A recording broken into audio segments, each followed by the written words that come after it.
ನಮಸ್ಕಾರ ವೀಕ್ಷಕರೇ, ಶಾಣ್ವಾ creations YouTube ಚಾನಲ್ಗೆ ನಿಮಗೆ ಸ್ವಾಗತ ಸುಸ್ವಾಗತ.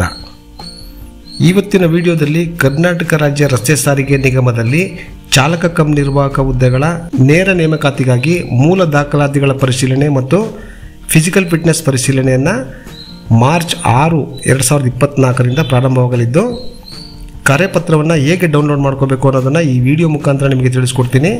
ಕೆಲವರು ಅಪ್ಲಿಕೇಶನ್ ನಂಬರನ್ನು ಮಿಸ್ ಮಾಡ್ಕೊಂಡಿರೋರು ಕೂಡ ಅವರ ದಾಖಲಾತಿ ಪರಿಶೀಲನೆ ದಿನಾಂಕವನ್ನು ಹೇಗೆ ತಿಳ್ಕೋಬೇಕು ಅನ್ನೋದನ್ನು ಕೂಡ ಈ ವಿಡಿಯೋದಲ್ಲಿ ತಿಳಿಸ್ಕೊಡ್ತೀನಿ.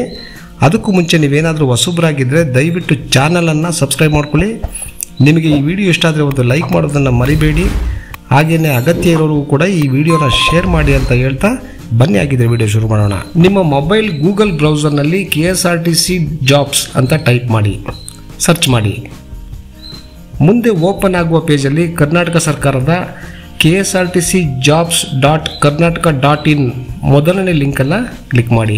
ಮುಂದೆ ಓಪನ್ ಆಗುವ ಪೇಜಲ್ಲಿ ಕರ್ನಾಟಕ ರಾಜ್ಯ ರಸ್ತೆ ಸಾರಿಗೆ ನಿಗಮದಲ್ಲಿ ಚಾಲಕ ಕಮ್ ನಿರ್ವಾಹಕ ದರ್ಜೆ 3 ನೇಮಕಾತಿ ಜಾಹೀರಾತು ಸಂಖ್ಯೆ 1/2020 ನೇಮಕಾತಿ ಕುರಿತಂತೆ ಮಾಹಿತಿ ನೀಡಲಾಗಿದೆ.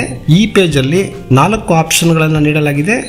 ಅದರಲ್ಲಿ 4ನೇ ಆಪ್ಷನ್ ಚಾಲಕ ಕಮ್ ನಿರ್ವಾಹಕ ಹುದ್ದೆಯ ಕರೆಪತ್ರ ಡೌನ್ಲೋಡನ್ನು ಕ್ಲಿಕ್ ಮಾಡಿ.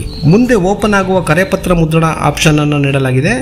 ಇಲ್ಲಿ ನೀವು ನಿಮ್ಮ ಅರ್ಜಿ ಸಂಖ್ಯೆಯನ್ನು ಎಂಟ್ರಿ ಮಾಡಿ, ನಿಮ್ಮ ಜನ್ಮ ದಿನಾಂಕವನ್ನು ಕ್ಯಾಲೆಂಡರ್ನಲ್ಲಿ ಆಯ್ಕೆ ಮಾಡಿ, ನಂತರ ಡೌನ್ಲೋಡ್ ಮೇಲೆ ಕ್ಲಿಕ್ ಮಾಡಿ.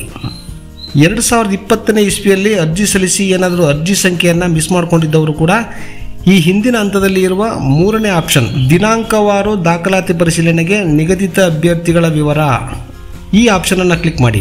ನಿಗಮದಿಂದ ಕಾಲಕಾಲಕ್ಕೆ ಅಪ್ಲೋಡ್ ಮಾಡಲಾಗುವ ಅಭ್ಯರ್ಥಿಗಳ ಪಟ್ಟಿಯಲ್ಲಿ ಡೌನ್ಲೋಡ್ ಮಾಡ್ಕೊಳ್ಬೋದು. ಆ ಪಟ್ಟಿಯಲ್ಲಿ ನಿಮ್ಮ ಹೆಸರು ಇದ್ದಲ್ಲಿ ನಮೂದಿಸಿದ ದಿನಾಂಕದಂದು ಮೂಲ ದಾಖಲಾತಿಗಳ ಪರಿಶೀಲನೆಗೆ ಮತ್ತು ಫಿಸಿಕಲ್ ಫಿಟ್ನೆಸ್ ಟೆಸ್ಟ್ಗೆ ಹಾಜರಾಗಬಹುದು. ಇದರ ಬಗ್ಗೆ ನಿಮಗೆ ಯಾವುದೇ ರೀತಿಯ ಸಂದೇಹ ಬಂದಲ್ಲಿ ಕಾಮೆಂಟ್ ಮುಖಾಂತರ ನಮಗೆ ತಿಳಿಸಿ. ಈ ರೀತಿಯ ವಿಡಿಯೋಗಳಿಗಾಗಿ ನಮ್ಮ ಚಾನಲನ್ನು ಸಬ್ಸ್ಕ್ರೈಬ್ ಮಾಡ್ಕೊಳ್ಳಿ ಅಂತ ಹೇಳ್ತಾ ಇವತ್ತಿನ ವಿಡಿಯೋ ಮುಗಿಸ್ತಾ ಇದ್ದೀನಿ. ಧನ್ಯವಾದಗಳು.